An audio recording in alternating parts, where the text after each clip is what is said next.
بطلي شغل الجنان بتاعك ده. كم مرة قلت لك لما اتصل بيك ما ينفعش ما تردش عليا، بالذات وانت مسافر. مش انا قلت لك يا سليم انا لو عايزه اجيبك من اوضه نومك هجيبك؟ ما صدقتنيش. طب يا علي بقى وما تعملهاش تاني عشان مش كل مره هتعدي.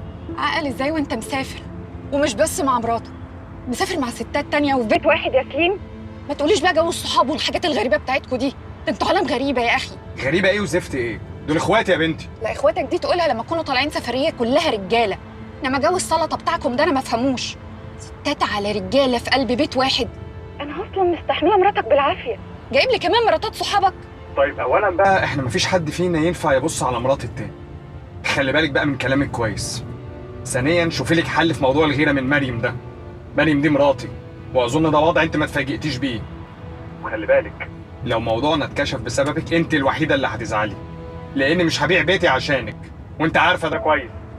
يا سليم انا ما اقصدش حاجه والله، دي اخر حاجه افكر اصلا انها تحصل. انا بحبك يا سليم ومش بتسلى، وما اعرفش انت بتتسلى ولا شايف العلاقه دي ازاي. انا قافله حياتي عليك يا سليم، اي فرصه بتجيلي بقفل عليها تماما عشان ابقى معاك، فما تستخسرش فيا حتى ان انا غير عليك او احاول اطمن نفسي.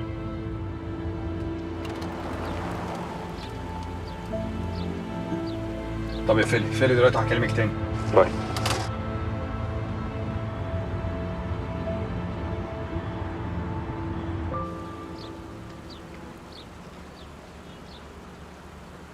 ايه ده انت هنا؟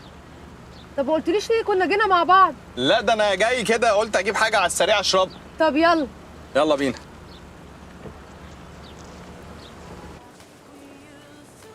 شكلي هجيب شويه حاجات بالمره. هجيب حاجه اشربها من هنا جنبك ماشي؟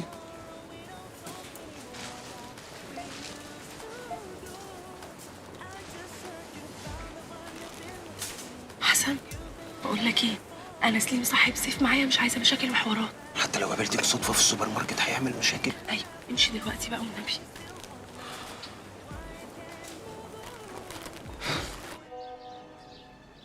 لا طبعا يا سيف، استقالة ايه؟